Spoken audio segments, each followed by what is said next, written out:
தை முதல் நாள் பொங்கல் அன்று வாங்க வேண்டிய மிக முக்கியமான மங்கள பொருட்கள்லாம் என்ன? இதெல்லாம் வாங்குவதால் என்ன பலன்?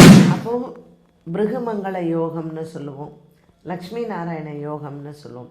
ஸோ மகரத்தில் வந்து பார்த்திங்கன்னா சூரியன், சுக்கிரன், செவ்வாய், புதன் 4 கிரக சேர்க்கை அப்படிங்கிறச்சு ரொம்ப ஒரு ஐஸ்வர்யமான ஒரு நாள், ஒரு குருவாரம். பொதுவாக இதெல்லாம் வந்து ஒரு பாண்டிங்காக சொல்கிறது தான். ஏன்னா எல்லாருமே ஒரு குடும்பம் அப்படின்னாலே அப்போல்லாம் பக்கத்து பக்கத்து கிராமங்களில் தான் கல்யாணம் பண்ணி கொடுப்பாங்க. ஸோ அந்த வருடம் இப்போ தை திருநாள் அப்படிங்கிறது எல்லாருக்குமே அன்றைக்கி உழவு தொழில் தான் வந்து முக்கியமான இதாக பாருங்கள். நம்ம இறைவனிடத்தில் எப்படி நம்பிக்கை வைக்கிறோமோ அந்த நம்பிக்கை நம்மளை கண்டிப்பாக காப்பாற்றும். ஒரு சின்ன உதாரணம் சொல்கிறேன். டிசம்பர் 28 நாங்கள் எல்லோரும் ஃபேமிலியோட மேகாலயா போனோம், ஷில்லாங். நான் இது எல்லாம் நடந்ததுக்கு காரணம் இறைவனை தவிர வேறு யாரையும் நான் சொல்லவே மாட்டேன். நான் வணங்குற தெய்வம், நான் எத்தனையோ தெய்வங்கள் வணங்குறேன், எத்தனையோ இஷ்ட தெய்வம் எனக்கு இருக்குது. பட் இந்த ஆன்மீக பரிகாரம் சேனலில் எத்தனை நேயர்கள் என் குடும்பம் நல்லா இருக்கணும்னு நீங்கள் வேண்டிகிட்டு இருந்திருப்பீங்க. எத்தனை பேர் ஒவ்வொரு தடவையும் என்னை பார்க்கும்போது அம்மா உங்கள் குடும்பம் நல்லா இருக்கணும் அப்படின்னு சொல்லியிருப்பீங்க. ஒரு 10 பேர் சொல்லியிருந்தீங்கன்னா கூட அதில் ஒருத்தரோட வார்த்தை கண்டிப்பாக பலிச்சிருக்கும். ஸோ இதை நான் நன்றியை யாருக்கு சொல்கிறது அப்படிங்கிறது எனக்கு தெரியல. பட் அந்த நிமிஷத்தில் எனக்கு இறைவன் கொடுத்த அந்த ஒரு அறிவு திறமையும் நான்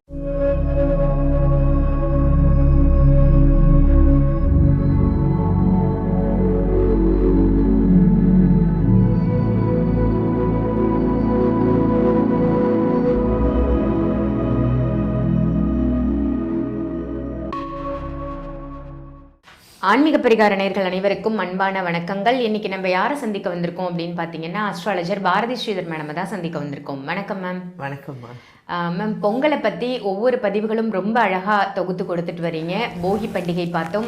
இன்னைக்கு பார்க்க போகிறது தை முதல் நாள் பொங்கல் அன்று வாங்க வேண்டிய மிக முக்கியமான மங்கள பொருட்கள்லாம் என்ன? இதெல்லாம் வாங்குவதால் என்ன பலன்னு சொல்லுங்கள் மேம். எப்போவுமே தை திருநாளில் வந்து எல்லார் வீட்லேயுமே சக்கரை பொங்கல் பண்ணுறது தான் விசேஷம். ஸோ அன்றைக்கி வந்து அரிசி, வெல்லம் இதெல்லாம் கண்டிப்பாக வாங்கணும். அரிசி, வெல்லம், நெய் இதெல்லாம் வந்து மங்கள பொருட்கள் தான். ஸோ சந்திரனுக்குடையது, சுக்கிரனுக்குடையது, குருவுக்குடையது இதெல்லாம் கண்டிப்பாக வாங்கணும்.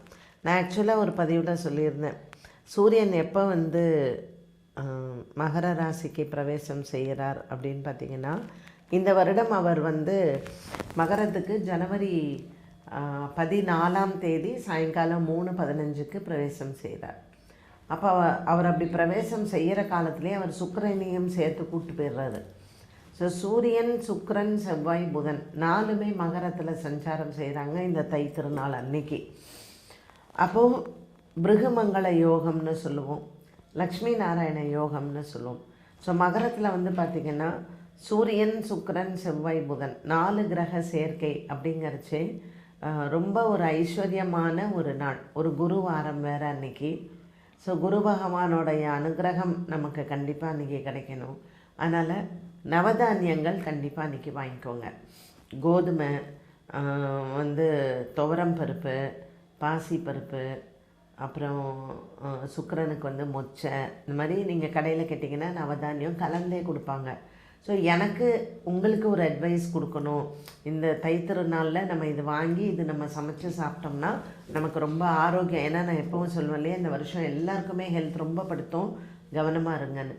ஸோ ஆரோக்கியம் நமக்கு நல்லா இருக்கணும் அப்படின்னா இந்த நவதானியம் வந்து நீங்கள் பொங்கல் அன்னைக்கு ஒரு சுண்டல் மாதிரி செஞ்சு அதை சூரிய பகவானுக்கும் அதை நைவேத்தியம் பண்ணுங்கள். எப்போவும் நம்ம சக்கரை பொங்கல் பண்ணுறோம் இல்லையா, அதோட நவதானியத்தையும் நம்ம அன்றைக்கி வாங்கி அதை ஊற வச்சு சாயங்காலம் கூட நீங்கள் சமைக்கலாம். நவதானியத்தை இன்றைக்கி காலையில் வாங்குங்க, ஊற வச்சுட்டு சாயந்தரம் கூட நீங்கள் டிஃபனுக்கு சுண்டல் செஞ்சு சாயங்காலம் சுவாமிக்கு நைவேத்தியம் நவதானியத்தை நீங்கள் நைவேத்தியம் பண்ணி நீங்கள் பசுமாட்டுக்கும் நவதானியம் வந்து அன்றைக்கி வாங்கி கொடுக்கலாம். ஸோ அன்றைய நாள் நம்ம நவதானியம் வாங்கிறது ரொம்ப சிறப்பு. நவதானியத்தை பசுமாட்டுக்கு தானம் பண்ணுறது அதை விட சிறப்பு. ரொம்ப சிறப்பாக சொன்னீங்க மேம். பொங்கல் அப்படின்னாலே பொங்கல் சீர் கொடுக்கறது அப்படின்னு சொல்லுவாங்க. அக்கா தங்கைகளுக்கு வந்து அண்ணன் தம்பிகள் சீர் வைக்கக்கூடிய வழிமுறைகள் வந்து காலம் காலமாக இருக்குது. இதனுடைய தாத்பரியம் என்ன மேம்? பொதுவாக இதெல்லாம் வந்து ஒரு பாண்டிங்காக சொல்கிறது தான். ஏன்னா எல்லாருமே ஒரு குடும்பம் அப்படின்னாலே அப்போல்லாம் பக்கத்து பக்கத்து கிராமங்களில் தான் கல்யாணம் பண்ணி கொடுப்பாங்க. ஸோ அந்த வருடம் இப்போ தைத்திருநாள் அப்படிங்கிறது எல்லாருக்குமே அன்றைக்கி உழவு தொழில் தான் வந்து முக்கியமானதாக இருந்தது ஒரு காலத்தில். அப்போது உறவுகள் விட்டு போகக்கூடாது, அண்ணன் தம்பி அக்கா தங்கச்சிங்களை வந்து பார்க்கறது, பொங்கல் சீர் கொடுக்கறது, காசு கொடுக்கறது, அப்புறம் மறுநாள் கணுப்பொங்கல் அன்னைக்கு பிறந்த வீட்டுக்கு பெண்கள் போகிறது அப்படிங்கிறது வந்து ஒரு சம்பிரதாயமாக வச்சுருந்தாங்க. ஏன்னா உறவுகள் நீடிச்சு இருக்கணும், உறவுகள் விட்டு போகக்கூடாது அப்படிங்கிறதுக்காக. ரொம்ப அழகாக சொன்னீங்க மேம். நீங்கள் கொடுக்கக்கூடிய ஒவ்வொரு பதிவுமே ஒரு நல்ல மீனிங்ஃபுல்லாக ஒரு அர்த்தத்தோட மக்களுக்கு போய் சேர்ற மாதிரி இருக்கு மேம். நம்ம வந்து திருப்பாவை ஒரு பதிவு போட்டிருந்தோம், ஆண்டாள் நாச்சியாரை பற்றி. நீங்கள் அதில் சொல்லியிருந்தீங்க ஆண்டாள் நாச்சியாரை எப்படி வழிபாடு செய்யணும் அப்படின்னு போட்டிருந்தோம். அது வந்து நீங்கள் கரெக்டாக திருமணமாகாத பெண்களுக்கு இதெல்லாம் பண்ணணும் அப்படின்னு சொல்லியிருந்தீங்க. அதில் வந்து ஒரு கமெண்ட் போட்டிருந்தாங்க மேம், 42 வயசாயும் அவங்களுக்கு வந்து கல்யாணம் நடக்கலையாம். உங்கள் பதிவை இதுக்கு முன்னாடி அவங்க பார்த்துருக்காங்க. பார்த்துட்டு 2023 அவங்க வந்து இந்த பரிகாரத்தை பண்ணி கல்யாணம் நடந்துருச்சு. எனக்கு அதை பார்க்கும்போது ரொம்ப ஆச்சரியமா இருந்தது மேம். நிறைய பேர் சொல்லுவாங்க, பரிகாரம் பண்ணா எனக்கு இது கிடைச்சிருமா, இது நடந்துருமா, பரிகாரம் பண்ண என்ன விதியோ அதான் நடக்கும் அப்படிலாம் நம்ம நிறைய கேள்விப்படுறோம், பார்க்குறோம். அப்படி இருந்தும் அவங்க நம்பிக்கையோட செஞ்சுருக்காங்க இல்லையா? கண்டிப்பாக. நான் தான் சொல்கிறேன் பாருங்க, நம்ம இறைவனிடத்தில் எப்படி நம்பிக்கை வைக்கிறோமோ அந்த நம்பிக்கை நம்மளை கண்டிப்பாக காப்பாற்றும். ஒரு சின்ன உதாரணம் சொல்கிறேன். டிசம்பர் 28 நாங்கள் எல்லோரும் ஃபேமிலியோட மேகாலயா போனோம், ஷிலாங் போனோம். குவஹாத்தியில் போய் காமக்கியாவில் சாமி கும்பிட்டுட்டு வி வெண்ட் தேர். ஷிலாங் போயிட்டு ஷிலாங்கில் போய் ஹோட்டல் ரூம்குள்ளே செக்இன் பண்ணியிருக்கோம். பண்ணி ஒரு ½ அன் ஹவர் கூட இருக்காது, என் ஹஸ்பண்ட்க்கு செஸ்ட் பெயின் வந்துருச்சு. அண்டு அவருக்கு ஹார்ட் அட்டாக்னு எனக்கு தெரியும், பட் அவருக்கு தெரியாது. பெயின் ஜாஸ்தி ஆகுது, வாமிட் பண்ணுறாரு.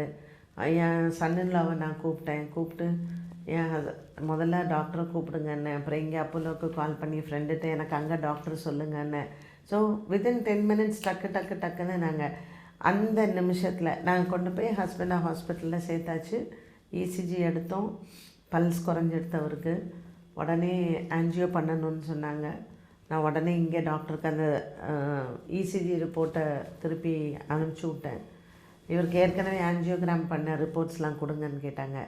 சென்னைக்கு எங்கள் வீட்டில் என் சர்வெண்ட்டு அவங்கள்ட்ட எப்போவுமே ஒரு சாவி கொடுத்து வச்சுருப்பேன். அவள்கிட்ட நீ வீட்டுக்கு போய் உடனே அதை எல்லாத்தையும் அனுப்புன்னு சொன்னேன். அவள் எல்லா ரிப்போர்ட்ஸையும் எனக்கு அனுப்பிச்சி விட்டா. அந்த அப்போலோ ரிப்போர்ட்ஸை வச்சு தான் அன்றைக்கி அவருக்கு எப்படி அன்றைக்கி அட்டாக் வந்தது அப்படிங்கிறத பார்த்தாங்க அங்கே இருக்கிற டாக்டர்ஸ். அப்புறம் உடனே நாங்கள் ஆம்புலன்ஸில் வேறு ஒரு ஹாஸ்பிட்டலுக்கு ஷிஃப்ட் பண்ணோம். ஸோ 7:30 8 மணிக்கு இவருக்கு அட்டாக் வந்தது. நைட்டு 12 மணிக்கு நாங்கள் ஆன்ஜியோபிளாஸ்டி பண்ணி இவர் 2 மணிக்கு ஐசியூ வந்தாச்சு. இந்த நிகழ்வு வந்து என் வாழ்க்கையில் நான் என்ன நினச்சிக்கிறேன்னா, அந்த சமயத்தில் எனக்கு வந்த மன தைரியம், என் குடும்பத்தில் என் பெரிய பொண்ணு அவங்க சம்மந்தி எல்லாம் ரூமில் இருந்தாங்க. நான் சொல்லக்கூடல, மாப்பிள்ளையை மட்டும் கூப்பிட்டேன், சின்ன பொண்ணை கூப்பிட்டேன். நான் ஹாஸ்பிட்டல் கிளம்பி போயிட்டே இருந்தேன். நான் வந்து ஒரு நிமிஷம் கூட ஐயோ என் வீட்டுக்காருக்கு இப்படி ஆயிடுச்சு அப்படின்ற மாதிரிலாம் நான் அழவே இல்லை. எனக்கு வந்த மன தைரியம் நான் கும்பிடுற தெய்வத்தினாலேயும் என் குருநாதர் எனக்கு கொடுத்த ஆசீர்வாதத்தினாலேயும் மட்டும்தான். அந்த சிச்சுவேஷனை எப்படி சமாளித்தேன் அப்படின்னு சொல்லிட்டு என்னை கேட்காதவங்களே கிடையாது. ஏன்னா தெரியாத ஊர், தெரியாத பாஷை, யாரையுமே தெரியாது. அங்கே போயிட்டு எல்லாருமே நமக்கு புதுசு, டூரிஸ்டாக தானே போயிருக்கோம். பட் அந்த எனக்கு அங்கே கிடச்ச டாக்டர், அந்த ஹாஸ்பிட்டலில் இன்னொன்று என்ன தெரியுங்களா, மனிதாபிமானம். நான் ஒரு ஹாஸ்பிட்டலில், அந்த நாசரத் ஹாஸ்பிட்டல்லேருந்து என் ஹஸ்பண்ட் ஆம்புலன்ஸில் ஷிஃப்ட் பண்ணுறேன். அந்த ரிசப்ஷனில் நான் போய் சொல்கிறேன், ஐயோ பணம் கட்டணுமே நான். ஷீ செட் டோன்ட் பாதர், முதல்ல ஹஸ்பண்டை பாரு, அப்புறம் வந்து இந்த ஊரில் அது நடக்கலைங்க. ஏன்னா ஒரு எமர்ஜென்சியில் நான் போய் அப்போலோவில் என் ஃப்ரெண்டை அட்மிட் பண்ணுறது, நீங்கள் பணம் கட்டினா தான் நான் ட்ரீட்மெண்ட்டுன்னு சொன்னாங்க இங்கேயே அப்போலோலையே. பட் அந்த ஊரில் தெரியாது எனக்கு, அங்கே யாரையுமே தெரியாது. அவங்க சொல்கிறாங்க நீங்கள் முதல்ல கூட்டிகிட்டு போங்க அவங்கள, அதுக்கப்புறம் நீ வந்து பணம் கட்டுன்னு. மறுநாள் தான் நான் போய் அந்த ஹாஸ்பிட்டலுக்கே பணம் கட்டினேங்க. நான் பில்லை செட்டில் பண்ணேன்னா. அண்ட் எந்த ஹாஸ்பிட்டலில் என் ஹஸ்பண்ட்க்கு வந்து ஆன்ஜியோபிளாஸ்டி பண்ணமோ ரூம்குள்ளே வந்து நீ இவ்வளோ பணம் கட்டுன்னு எங்களை கடைசி நாள் வரைக்கும் கேட்கவே இல்லை. லாஸ்ட்டில் தான் நான் வரும்போது தான் மொத்தமாக நான் கட்டிட்டு ஹஸ்பண்டை டிஸ்சார்ஜ் பண்ணி நான் கூட்டிகிட்டு வந்தேன். நான் இது எல்லாம் நடந்ததுக்கு காரணம் இறைவனை தவிர வேறு யாரையும் நான் சொல்லவே மாட்டேன். நான் வணங்குற தெய்வம், நான் எத்தனையோ தெய்வங்கள் வணங்குறேன், எத்தனையோ இஷ்ட தெய்வம் எனக்கு இருக்குது. பட் இந்த ஆன்மீக பரிகாரம் சேனலில் எத்தனை நேயர்கள் என் குடும்பம் நல்லா இருக்கணும்னு நீங்கள் வேண்டிகிட்டு இருந்திருப்பீங்க. எத்தனை பேர் ஒவ்வொரு தடவையும் என்னை பார்க்கும்போது அம்மா உங்கள் குடும்பம் நல்லா இருக்கணும் அப்படின்னு சொல்லியிருப்பீங்க. ஒரு 10 பேர் சொல்லியிருந்தீங்கன்னா கூட அதில் ஒருத்தரோட வார்த்தை கண்டிப்பாக பலிச்சிருக்கும். ஸோ இதை நான் நன்றியை யாருக்கு சொல்கிறது அப்படிங்கிறது எனக்கு தெரியல. பட் அந்த நிமிஷத்தில் எனக்கு இறைவன் கொடுத்த அந்த ஒரு அறிவு திறமையும், நான் ஓடுறதுக்கான மன தைரியம், உடல் பலம் எல்லாமே இறைவனை தவிர வேறு யாரும் கிடையாது. இது எதுக்காக உங்களுக்கு சொல்கிறேன்னா, கடவுள் எனக்கு எதுவும் செய்யலை, கடவுள் நான் பரிகாரம் பண்ணி எனக்கு எதுவும் நடக்கலை அப்படின்னு எப்போவுமே சொல்லாதீங்க. இக்கட்டான கால சூழ்நிலையில் நான் ஒரு உதாரணம். எந்த ஒரு சூழ்நிலையிலையும் நம்ம செஞ்ச ஒரு விஷயம் நம்மளை கைவிட்டு போகவே போகாது. அதனால் இறைவனுக்கு செய்கிறதா இருக்கட்டும், இல்லை மற்றவங்களுக்கு தான தர்மம் பண்ணுறதா இருக்கட்டும், என்றைக்குமே அது உங்களை காப்பாற்றும். இதுக்கு நான் ஒரு எடுத்துக்காட்டு அப்படின்னே சொல்லலாம். நிச்சயமா மேம். நீங்கள் சொன்ன மாதிரி அந்த டைமை நம்ம எப்படி யூஸ் பண்ணணும், எப்படி கையாளணும் அப்படின்றது நமக்கு தெரிஞ்சிருக்கணும். நீங்கள் சொல்கிற அதே தான் மேம். கண்டிப்பாக தெய்வ பலம் இல்லை அப்படின்னா அந்த சுச்சுவேஷனை கையாளக்கூடிய தன்மை நமக்கு கிடைக்காது. மனசு உடஞ்சி நம்ம போய் உட்காந்துருவோம், என்ன பண்ணணுன்றது தெரியாது. நாங்கள் என் ஹஸ்பண்ட் ஐசியூவில் இருக்காரு, நானும் என் சின்ன பொண்ணு தான் ஹாஸ்பிட்டல் வெளியில் இருக்கேன். நாங்கள் ஸ்வெட்டர் போடலை, அன்றைக்கி எதுவுமே எடுத்துகிட்டு போகாமல் போயிட்டு அவசர அவசரமாக தானே ஓடணும். 6 degrees வெளியில், அந்த குளிரில் ஃபுல் நைட் நானும் அவ்வளோ உட்காந்துருந்தோம். ஏன்னா எங்களுக்கு வேறு வழியும் கிடையாது, உட்காந்து தான் ஆகணும், வேறு ஒன்றும் பண்ண முடியாது. சரி, நம்ம குளிரில் அவஸ்தைப்பட்டாலும் பரவாயில்ல, பட் அவர் உயிர் பிழைச்சிட்டாரு, அவரை காப்பாற்றிட்டோம் அப்படிங்கிற அந்த 2 விஷயம் மட்டும் அன்றைக்கி கடவுளுக்கு நான் நன்றி சொல்லிக்கிட்டே இருந்தேன் ராத்திரி பூரா. உண்மைதான் கண்டிப்பாக மேம். கடவுளை நம்பினோர் கைவிடப்படார் அப்படிங்கிறதுக்கு இது ஒரு நல்ல எக்ஸாம்பிள். கடவுளை நம்பணும். அதே மாதிரி உங்களால் முடிஞ்ச தர்மங்கள், உங்களால் முடிஞ்ச தானங்களை கண்டிப்பாக செய்யுங்க. ஏன்னா அது என்றைக்காவது ஒரு நாள் நம்மளை காப்பாற்றும். நிச்சயமாக, கண்டிப்பாக மேம். ரொம்ப சிறப்பான பதிவு, ரொம்ப ஹார்ட் டச்சிங்காக இருந்தது அப்படின்னு சொல்லணும். ஏன்னா இந்த மாதிரி சுச்சுவேஷனை கையாளக்கூடிய தன்மை ஒவ்வொரு பெண்ணுக்கும் வரக்கூடிய சூழல் வரும். அவங்க எப்படி கையாளணும் அப்படின்றத அவங்க தெரியல. நீங்கள் கையை பிசைஞ்சிக்கிட்டு நின்றுட்டு ஐயோ என் வீட்டுக்காருக்கு இப்படி ஆயிடுச்சுன்னு அழறதை விட அடுத்தது என்ன பண்ணணும், அவங்கள காப்பாற்றுறதுக்கு என்ன அப்படிங்கிறது தான். அதனால் என்றைக்குமே அதான் சொல்கிறோம் இல்லையா, இறைவனை எவ்வளோக்கு எவ்வளோ நீங்கள் நம்புறீங்களோ உங்கள் மனசு நிறைய பலப்படும். கண்டிப்பாக மேம். ரொம்ப ஒரு சிறப்பான பதிவாக கொடுத்தீங்க. நன்றி மேம். நன்றி.